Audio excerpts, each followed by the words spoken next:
Merdeka dari amarah. Injil Matius pasal yang kelima, ayat yang ke-22 sampai yang ke-26. Tuhan Yesus berkata, "Tetapi aku berkata kepadamu, setiap orang yang marah terhadap saudaranya harus dihukum. Orang yang sudah merdeka dari amarahnya akan menjadi pendengar yang baik, bukan menjadi orang yang banyak bicara mencari pembenaran, dan selalu berpikir sebelum membuka mulutnya dan berbicara, dan akan selalu berusaha mengendalikan amarahnya ketika kemarahan datang dalam hidupnya." Amarah dapat mengakibatkan banyak kerusakan dalam hubungan kita jika kita tidak berhati-hati, dan kemarahan dapat menyebabkan banyak kesedihan dalam hidup kita. Orang yang tidak bisa mengendalikan kemarahannya akan mengungkapkan kemarahannya dengan serangan kata-kata pedas secara lisan, dan menjadi sangat marah dan agresif sehingga menjadi kasar secara fisik sampai terjadinya pembunuhan. Dan pembunuhan adalah amarah yang sangat ekstrim. Ingat, amarah harus dikendalikan dengan benar, sebab amarah yang tidak terkendali akan sangat berbahaya, dan orang yang tidak cepat marah akan beruntung. Seringkali penyebab kemarahan adalah rasa frustasi karena tujuan kita terhalang, dan sakit hati karena kata-kata dan tindakan dari orang lain. Amarah adalah sebuah sinyal peringatan bahwa pelanggaran telah terjadi, dan amarah yang tidak dikendalikan akan melukai orang yang sedang marah. Akibat kemarahan dapat menyebabkan kerusakan besar, karena kemarahan manusia tidak mengerjakan kebenaran di hadapan Allah. Akibat kemarahan bisa menciptakan jarak antara kita dan orang yang membuat kita marah, dan ada penarikan diri. Akhirnya tidak ada keinginan untuk berinteraksi atau berdekatan, dan akibat kemarahan akan menciptakan kegelapan. Karena membenci seseorang, hidup kita akan berada dalam kegelapan. 1 Yohanes 1 ayat yang ke-9 sampai yang ke-11. Ketika ada amarah dalam suatu hubungan, maka kegelapan akan hadir dan kita akan kehilangan cara berpikir yang logis dan benar. Dan hidup kita akan terserak-serak. Amarah akan mengikat jiwa dan roh dan emosi kita, dan akan menghancurkan orang-orang di sekeliling kita. Kemarahan harus diatasi dengan pengampunan dan kasih, dan bisa mengikhlaskan segala kemarahan yang terjadi di dalam hidup kita. Sehingga dengan pengampunan dan kasih, kita bisa terlepas dari keterikatan kemarahan.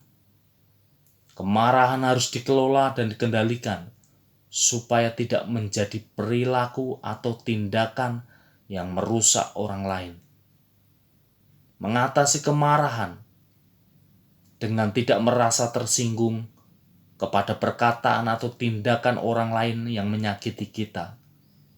Karena kemarahan adalah sebuah pilihan. Untuk mengatasi kemarahan harus menjadi seorang pemaaf. Apabila kita menjadi marah, jangan membiarkan kemarahan kita membawa kita ke dalam dosa. Emosi amarah bukanlah masalahnya. Wajar untuk marah, tapi tidak wajar jika melepaskan kemarahan melalui tindakan yang melukai orang lain. Tuhan Yesus marah, tetapi sebentar untuk perbaikan dan kepeduliannya terhadap ciptaannya. Amarah harus dikelola dan dikendalikan supaya menjadi hubungan yang sehat.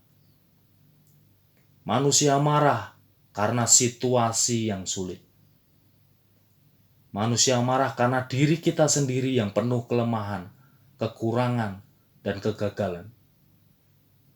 Kejadian buruk dapat terjadi di dalam hidup kita. Dan kita harus mengampuni orang-orang yang bersalah kepada kita. Supaya kita selalu siap untuk tidak meledakkan emosi kita dan amarah kita kepada orang-orang yang sudah membuat kita marah. Manusia akan saling melukai, ada konflik, ada perselisihan. Tetapi kita harus belajar untuk bisa mengasihi dan mengampuni sehingga kemarahan tidak mengendalikan hidup kita. Kemarahan dan sukacita tidak bisa berjalan bersama-sama. Ketika hal-hal negatif terjadi di sekitar kita, sadari bahwa musuh sedang berusaha untuk mencuri sukacita kita. Karena sukacita adalah kekuatan kita. Seringkali hal-hal kecil terjadi dan kita menjadi marah dan kemudian tiba-tiba sukacita kita hilang. Mustahil untuk merasa marah dan bersukacita pada saat yang bersamaan. Ketika kita marah, pasti sukacita kita hilang. Ketika ada orang yang melukai kita, ada perasaan jengkel dan terluka. Tetapi tanggapan kita lah yang lebih penting. Apakah kita menanggapi dengan amarah, dengan kepahitan, dan dengan kebencian? Ketika orang lain menyakiti kita, jangan sampai kita mempunyai hati yang pendendam.